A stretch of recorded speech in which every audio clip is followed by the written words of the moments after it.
Hi everybody, it's David Fleming here from the Toronto Realty Group, and welcome back to this week's Pick 5.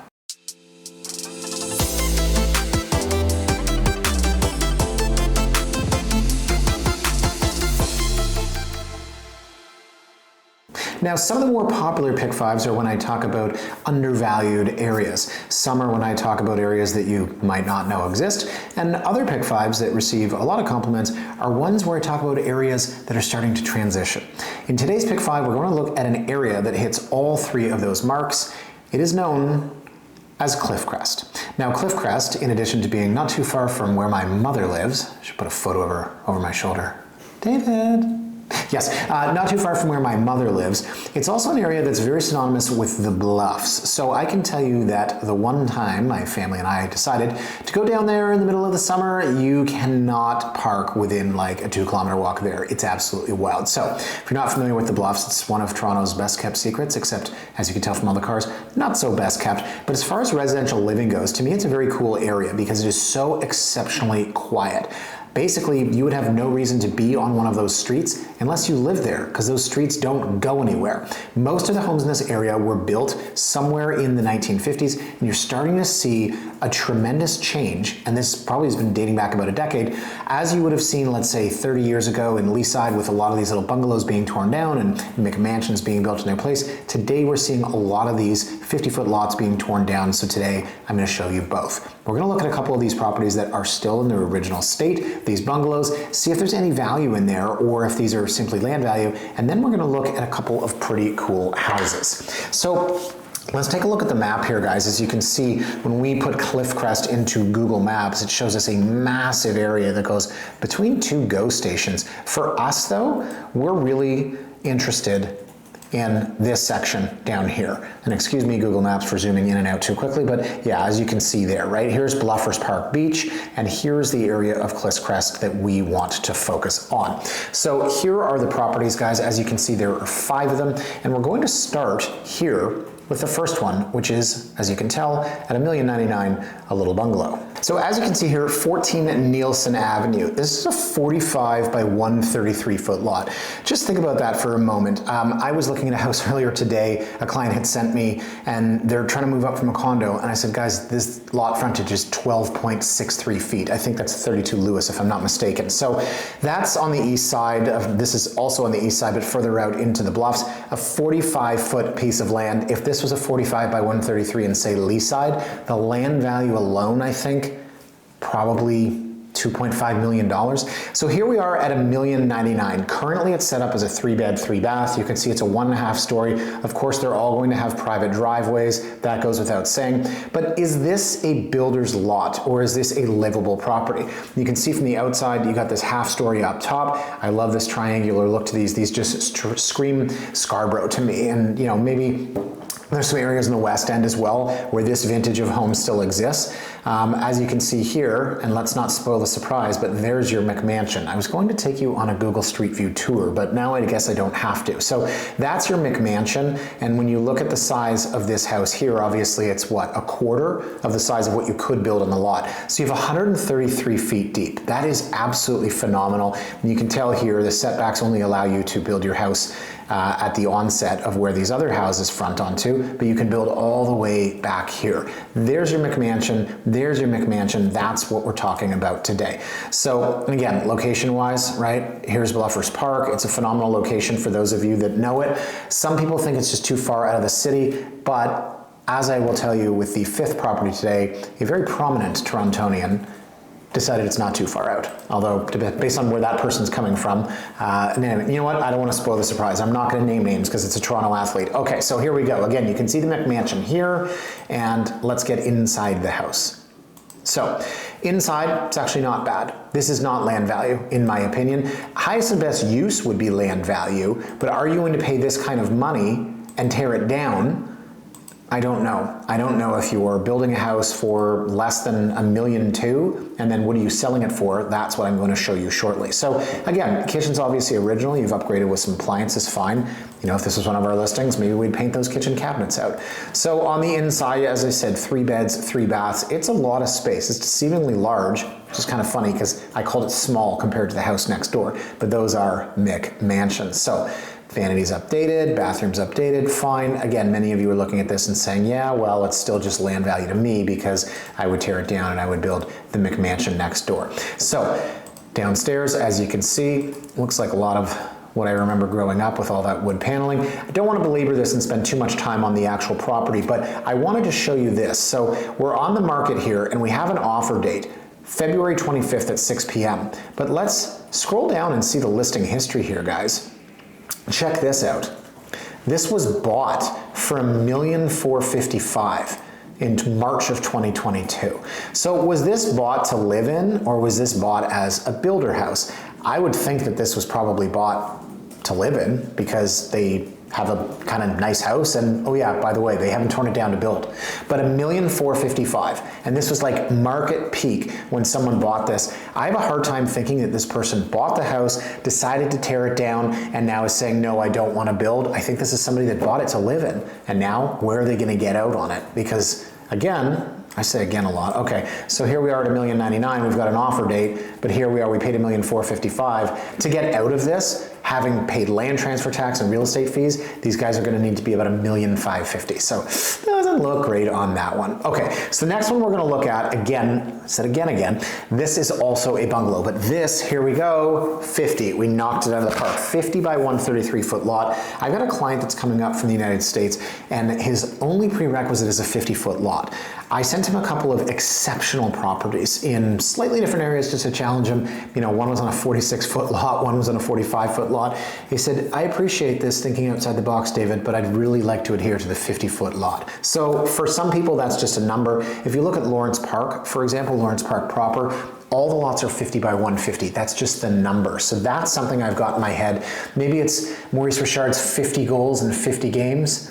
Wayne Gretzky did 50 goals in 39, by the way. He scored 5 goals in that last game. As an aside, the number 50, it's very special. It's half a century. It's whatever you want. My mind goes to hockey. 50 is a huge number. Here we are at 50 by 133. Now set up as a 2-bed plus 2 in the basement, 2-bath at $1,389,000. Is this land value? So this one was built in, where is it here? 1951. So as I said, most of these in and around that vintage. You can see the old antenna here. That to me is like a dead giveaway. This house hasn't been touched in forever. And as we scroll through the photos, I'm gonna start to show you, guess what? Outside photos, garage. Now we've got, thank you for taking a screenshot of Geo Warehouse. Let's get into it. Here we go. This is what they're selling. So you got the Porsche in the garage, you got whatever this is, Range Rover, Tesla, and they're selling you a house. That's a lot, and they've got plans. They're gonna show you what to build. This is actually highly ugly. I really hate the design here. From the frontage is not terrible. But yeah, this is what they're selling, right? So we won't spend too much time on this one, guys. As I said, 50-foot lot. It's got that number 50 that we all love. It's $1,389,000. They're selling it with plans. This absolutely positively is a builder's lot. Now, guys, we can get into what people are actually building. That's the fun part. So 102 Eastville. Now this was rebuilt in 2009. Let me go to Google Maps. So here we can see January 2021. Thank you, Google Maps. What I love is when you see next date or see previous date, you can keep going and say, well, when was this thing built? Let's go to 2015. Let's go to 2009. Oh, there it is, 2009. Okay. How about 2007? There it is, the bungalow. So we're going to make the assumption that this was built probably in 2008, 2009. I believe I looked this one up in MPAC and it actually says 2009. So it's frustrating. A lot of the times you look at the newly built house and then it says 1951. They haven't updated it. The original house was built in 51. And then sometimes it's the opposite. You expect, as I did last night when I was putting this together, to go and see the 1955 and then, you know, here it is, it says 2009. So I'm going to assume the bungalow here was probably built between 51 and 55, much like the rest of them. Now here you have a house that was built in 09. So it was one of the first houses, in my opinion, that was probably torn down because we started to see this, about 15, 16 years ago. And so while it's a great house, 50 by 133, we've got that big 50 again, 4-bed plus 3 in the basement, 6-bath. You've got a kitchen down there. It's not quite the new build that people are looking for. So the photos, guys, this is really odd to me, and I apologize that I don't have more than one photo, but that's it. They're selling this house with one photo. That is absolutely crazy to me. So it's owner occupied, there's a tenant in the basement. I don't get it. I don't get why you wouldn't have photos on MLS. Seems to me like that's probably a good way to market the property. Now let's scroll down here, because what I want to show you next is the property history. So it's 3,000 square feet. As I said, I don't love the 3 basement bedrooms. It seems to me like this was purpose-built. Maybe it's multi-generational. Now let me show you the street itself, right? Here's our house. We go next door. We've got this little bungalow. And then here's a house, for example, that looks like this was maybe a 90s top up. So the point of this is to say that here's the first person that kind of says, you know what, I'm gonna build more on this lot, more than just the original bungalow. So let's say this is 90s. Then you get into, okay, well, here's the next person that says, you know what, I'm gonna build a new house, and I'm gonna do it in stucco because it's 2009 and stucco's all the rage, and it's kind of a curious design because you've got 3 bedrooms in the basement. But let's take a look now, guys, at the next one, and you're gonna start to see something that is more modern, more in line with, in my opinion, what people are looking for. And this, to me, looks like the type of house you might expect to see in Bedford Park, out at, say, Avenue in Lawrence. This is 34 Brooklawn. This was finished in 2022. So I'll go to our Google Street View here. See this, January of 2021? We don't even have the house yet. It's still the bungalow. This is so new that Google, in that little Google mobile that takes photos of everything, still hasn't come by and mapped this area. So let's take a look at the house. One more, apologies for all the back and forth, but see this? McMansion, bungalow, and now you can see another McMansion. So the first street I showed you, which I think was Nielsen, and I was showing you calling that big row of bungalows. Now you see where you've got 3 of these McMansions all in a row. Now you're seeing a street where it's not 8 bungalows and a McMansion, you have 3 new builds in a row. By the way, who coined the term McMansion? I believe it was Garth Turner, if I'm not mistaken. I could come up with something better than that. So again, here you can see beautiful look and feel from the outside. These guys are listed at $274,900, and here we are. It's a decent shot, right, to show you how far you are from, I don't know, your boat, but just a lot of green space. And so, as I said, and maybe I'm not playing this up enough, but this is an area that is so incredibly quiet. Nobody's there, well, in the summer if they're looking for parking, but for the most part, nobody's there unless they live there. So here you can see 1, 2, 3, 4 new builds or newer builds, because this one looks a little bit older there. You get on the inside, this is gorgeous. This is phenomenal. I love the millwork. I love the traditional style. The layout's amazing. This is exactly what you want in a new build out here in Cliffcrest. So 40 by 133, not hitting the 50-foot mark here, but what would this cost you if you were, well, there's a lot of these up at Avenue in Lawrence. I mean, I don't know, $4.5 million. You've got the Wolf Range in the kitchen. So here you can go and get this for $2,749. So for some people, they want to be a little bit further out of the city. They want to be off the beaten path, and they don't want to be in what they would consider a busy area, right? Yonge and Lawrence. Okay, there's a lot of traffic up there. There's the subway, obviously, and it's just a thoroughfare. Here, there's none of that. It's quiet. It's like having a cottage in the city. So this gets an A+ from me. Yeah, A-. Right? You could always grade on a curve. But I think for me what's important here is the amount of square footage, the layout, the traditional style, and just the lot size. Check this out. It's huge. I love that. And maybe I would have done something differently with, well, that's not bad. Okay, so a lot of times where you've got basement windows to let in natural light and then you go and cover it up with the porch, I see what they're doing here. Maybe would have brought that out a little bit more. So I like the red brick. Their photos are a bit out of order because here's backyard and then here's deck, and then they throw this one in here. That's the basement kitchen. So I don't love the basement kitchens. You can see here, kitchen's 1+1. The house that had 0 photos of it or 1 photo of it, that had the basement kitchen as well. But let's scroll down and look at the listing history here, guys, because, well, this thing's been for sale for a while, $2,749. And I've got a client in this area who's been kind of monitoring everything, and it doesn't look like there's a market for $3 million+.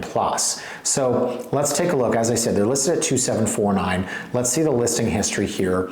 And where did they start is the interesting question. So they came out here at $3,199, and this was in April of 2022. So that was like market peak. They're $299, $2,800, $2,888, $2,795, 2,795. Then for some reason they said, let's increase our price. It didn't work at 2,795. Maybe that was 2,795 with an offer date. Never works at this price point, especially when you've been in the market already.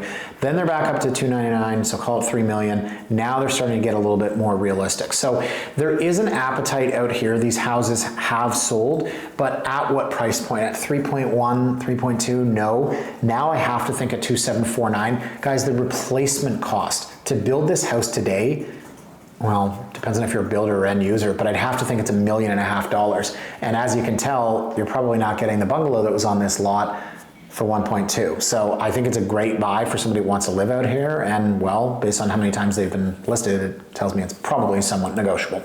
Okay, so let's take a look at the last one here. The last one's called 32 Lime Regis Crescent. That is such a bizarre name. Now let's go to Google Maps and you can see it here, 32 Lime Regis Crescent.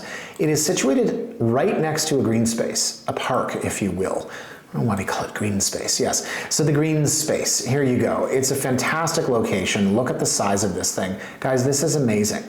And this, as I mentioned, cat out of the bag, was bought by a Toronto athlete, a former Toronto athlete who's now no longer with the team, and of course they're selling the house as a result. But if you're coming from another country, maybe you're thinking, do I want to live right downtown in a condo? No, and to each their own. We see this a lot with, American baseball players. Usually they love to come up and stay in a condo that's right next to the Sky Dome, Rogers Center. This is somebody from a different country that said, I want to be far out from the city. You know what? Maybe it's a 25-minute drive. But I'll go back to Google Maps here, and you can see when was this built. I love see more dates. So let's go back to August 2015 just to say we did. Yeah, okay, well, there's the original bungalow. Not really a bungalow, looks like a 1.5 story. You've got the 2-car garage here. So we'll go back, see latest date. I believe I put a marker on this. This was built in 2021. I'll save you the Google Street View. So this is a 60 by 112 foot lot, 4-bed plus 1, 5-bath. See this detached and side split because it looks to me like they included some of the original footprint. You can see 1 level, 2 level, 3 level, and this level up here is slightly offset from here. So you're gonna have a lot of those kind of staircases that you might see in Mississauga. Now 3.1 million, I'll scroll down to listing history just to show you where this thing originally was. They paid $3,115 in 2022. So they're now selling at what looks like a loss, but this house wasn't selling when it first came onto the market. It was relisted a couple of times. Then these folks bought it. Well, if you're a professional athlete, and I don't want to make the argument they can afford to lose 100 grand, but if you're making $20 million a year, I think you'll probably be okay. So you can see here, they came out at 3,179 with an offer date, didn't work, so they increased it to 3,479. Now this was in June of 2022, right after the market dipped. So they eventually came to their senses in September. Looks like they needed to sell 3,179. They put it out, or rather it sold for 3,115. So Toronto player moves here, great, decides to, actually no, this player was traded. Then they put it up for 335, wasn't selling, dropped it to 325. Now they're at 3.1 million. So the house itself is really pretty. I love the location here, being right next to that park. Let's take a look at the inside. See, lake in the background. I can see why somebody coming from another country would value this, especially if you're off a lake. So on the inside, very, very modern look and feel to it, right, with this open staircase, tons of natural light coming through, white and light, huge back deck, maybe even looking at the lake. This thing's really cool. The Jays are gonna suck this year. I'm just saying. This is somebody that they could have used. I'm off the Jays. Honestly, I don't want to be negative, but I was like a super fan, right? I was there in 89, I was there in 91, I was there in 92, I was there in 93. Are there two more unlikable executives than Mark Shapiro and Ross Atkins? They're just so incredibly unlikable. And they didn't sign Vladimir Guerrero Jr., and he's gonna walk away. Anyways, here we are. Okay, so it was a Blue Jay, cat's out of the bag here, but look, here's your backyard, and here's your backyard's backyard. Is this amazing? You can just open up the fence here and be like, yeah, I got a 900 by 1,800 foot lot. Phenomenal piece of land. So, I mentioned that a lot of the American baseball players come up and they just want to stay in a condo right next to the Sky Dome. Yes. And then here you have somebody that said, how could I not buy this? It's near the lake. It's overlooking the lake. It's next to 15 acres of green space. It's phenomenal. So if it's me, Well, I don't know. Do they have a chauffeur? Do they Uber to the baseball games? I don't know. But it feels kind of like a cottage. Look at the size of this deck. Look at the trees. You know, if I had somebody that was coming to Toronto, said I don't want to live downtown, I want something unique, I want something, I don't know, no one's going to say I want a park-like setting, but I might bring them to Cliffcrest. And that was kind of the idea, you know, behind today's Pick 5, as I said from the beginning. I think that some of the Pick 5s where I show you an area that you're not familiar with, or an area that's undervalued, or an area that's definitely transitioning, being built up, this is all of those things. Cliffcrest is such an incredible little hidden gem, and when you see a property like this, just surrounded by all of this green space, where else are you going to find something like this? Check out, this is so cool. You're on a quiet crescent, Lime Regis. I'll be honest, I've never heard of it. And what in the world is this? It's a park. You have a house backing onto a park, backing onto the woods, backing onto the beach, backing onto the lake. This one's so cool. So I can see why this guy bought it. Look at that. Great aerial shots here, and there's more of them. Isn't that cool, right? So here you can see the bluffs, here you can see the boats, and here's the beach. Let me go back here. There was that one ill-fated venture. I think I was in here somewhere. It was a really hot day. People go, they show up with like tents and like barbecues. Like, it's a whole culture, the beach culture, right? Got to get there early and get your spot. So I don't know if you can, you know, like sandboard down the dune here and get to the beach, but I can't stop looking at this photo because I'm just marveling at all this green space. You have this gorgeous $3 million house that backs onto it, and more of these photos. And there you go. That's the first one. So, Cliffcrest, guys, 2 bungalows. One of them's at $1,099,000 with an offer date. They paid $1,455,000. I don't know what's going to happen there. The other one's at $1,399,000. It's being sold with builder plans, probably permits as well.